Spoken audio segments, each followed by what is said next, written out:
Dernier jour ouvrable de la semaine, nous sommes le vendredi 20 juin 2025. Amis internautes, c'est l'heure de l'actualité sur Icon TV. À peine 2,43% des déclarations de naissance et presque tous les décès ne sont pas déclarés dans la commune de Zobodomé. Pour corriger le tir, le conseil municipal a entamé depuis le 16 juin 2025 une tournée de reddition de comptes dans les 11 arrondissements pour expliquer aux populations les réelles avancées dans la gestion de l'état civil dans la commune de Zobodomé et aussi l'importance des différents actes. Première audience publique de reddition de comptes dans la commune de Zobodomé. Le sujet brûlant évoqué. C'est dans le dos, mais pour nos filles, pour Placée sous le thème gestion de l'état civil, cette rencontre qui a démarré dans l'arrondissement de Domé a réuni aussi bien les élus et cadres de la mairie de Zobodomé, des responsables des services de l'État ainsi que des citoyens venus très nombreux. Beaucoup de nos concitoyens ne savaient pas l'importance de déclaration de paternité. On nous a fait état tout à l'heure qu'il y a 245 enfants qui sont sans père.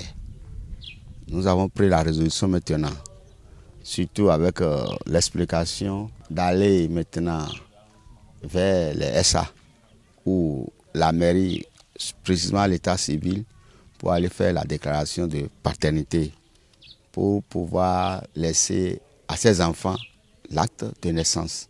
Vraiment, ça m'a beaucoup égayé. Avant, on regroupait 3 arrondissements ensemble, mais quand le maire, la mairie complète, d'accord, s'est déplacé dans les arrondissements, ça prouve que vraiment la mairie a pied d'œuvre pour éclairer certaines informations à la base. L'état civil est un service de l'État à la disposition des citoyens pour l'enregistrement de certains faits marquants avec des incidences juridiques sur la vie de chacun. C'est vraiment une opportunité, cette séance-là.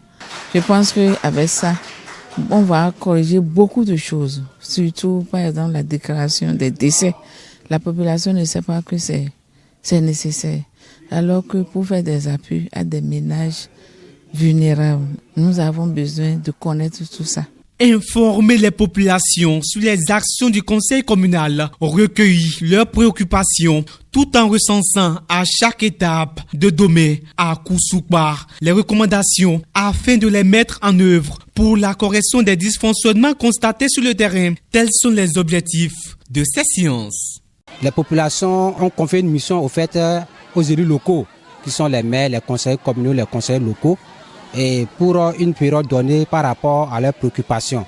Et dans ce cadre-là, il y a un certain nombre d'obligations, parmi lesquelles se trouve la reddition de comptes, c'est-à-dire rendre compte à la population des missions que cette population a confiées à ces élus locaux-là dans le cadre de leur mandat. Les textes ont prévu qu'à chaque fois que l'autorité communale essaie d'identifier un thème avec lequel il va échanger avec les populations afin d'améliorer ces interventions. C'est une bonne séance en ce qui concerne les déclarations des décès autres là. Les gens n'ont pas bien compris. Mais à travers cette séance maintenant, ils ont bien compris qu'il faut déclarer les naissances comme les cas de décès afin que le fichier électoral ou bien le fichier national des personnes vivantes là soit actualisé. La déclaration des faits d'état civil est l'un des défis que la mairie compte relever pour se conformer aux nouvelles réformes de la décentralisation au Bénin. À voir la réforme introduite dans ce secteur par le président Talon, si commune que nous sommes, nous ne l'accompagnons pas, ce serait un péché parce que c'est tellement bon, non seulement pour le développement de notre commune, mais pour le développement de la personne concernée. Et jusque-là, c'est comme si il y a encore beaucoup de gens qui ne maîtrisent pas l'importance de ce qu'est l'état civil. C'est pourquoi nous avons pris notre bâton de pèlerin pour en faire une reddition de comptes afin de faire maîtriser l'importance de l'état civil. L'état civil dans son contenu commence par l'acte de paternité jusqu'à l'acte de décès. À travers tout ce qu'il y a comme acte dans l'établissement ou bien dans l'obtention des actes de l'état civil, c'est important. Si on vous dit qu'aujourd'hui, pour faute d'acte de paternité, il y a des milliers d'enfants qui sont considérés comme sans père, vous ne pouvez pas l'imaginer. Donc c'est tout ça la réunie qui fait que nous avons choisi ce thème. Cette descente des autorités communales dans les 11 arrondissements de Zogodomé a été un succès grâce à l'appui financier du programme de coopération internationale communale. Les élèves, parents et enseignants peuvent désormais se projeter. Le gouvernement béninois a tracé la feuille de route de la prochaine année scolaire. Date clé, durée des trimestres, période de congé, tout est désormais encadré dans un arrêté interministériel signé par les deux ministères en charge de l'éducation. Le calendrier scolaire 2025-2026 en République du Bénin est désormais officiel. Un arrêté interministériel signé par les ministres en charge des enseignements maternels et primaires ainsi que secondaires techniques et de la formation professionnelle fixe les grandes lignes de l'année académique. La pré-rentrée est prévue du 8 au 12 septembre 2025. Les cours démarrent le 15 septembre et s'achèvent le 26 juin 2026. L'année est structurée en 3 trimestres intercoupés de congés pédagogiques et des vacances de fin d'année. Les établissements secondaires publics et privés observeront également les jours fériés légaux, notamment ceux consacrés aux religions traditionnelles, au travail, à l'Ascension et à la Pentecôte. Le test précise que les calendriers propres aux lycées techniques agricoles et aux centres de formation professionnelle feront l'objet d'un arrêté spécifique. Les cours reprendront dans tous les établissements le lundi 17 septembre 2026. Santé à présent, connaissez-vous la drépanocytose, cette maladie du sang qui touche des millions de jeunes en Afrique, souvent sans qu'ils le sachent. Et pourtant, un simple test peut tout changer. En ce 19 juin, journée mondiale de la drépanocytose, on fait le point sur cette maladie silencieuse, mais pas sans solution. Sensibilisation, dépistage et espoir, c'est le dossier de la rédaction.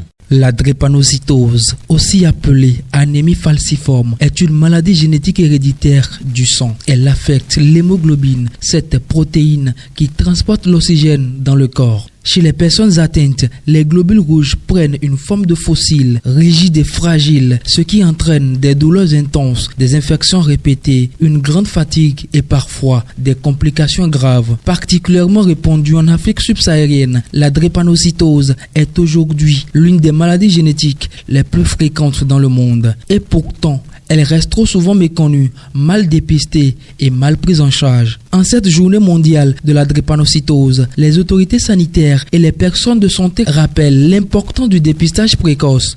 Un simple test peut sauver des vies, permettre une prise en charge rapide et surtout éviter bien des souffrances. Protégeons les générations futures pour soi, pour ses enfants. Pour l'avenir, le dépistage est un geste simple mais essentiel.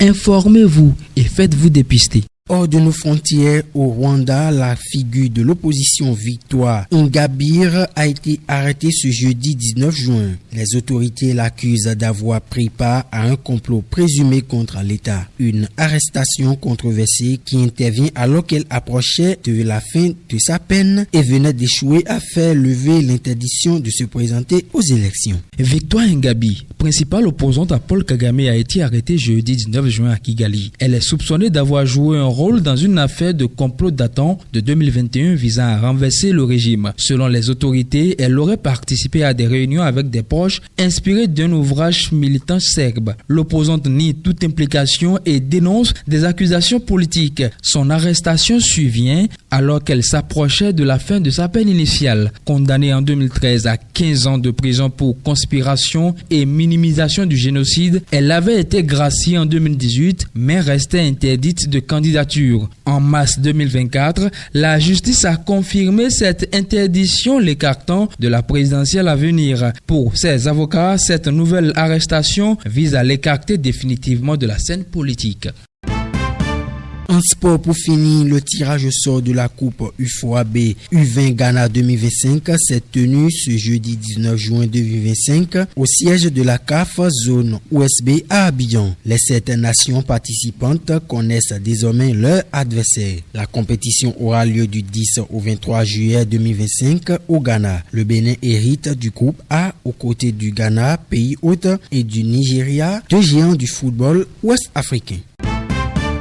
Eh bien, internautes, et ce sera tout pour l'actualité sur Icon TV. Bon week-end à vous et à lundi prochain.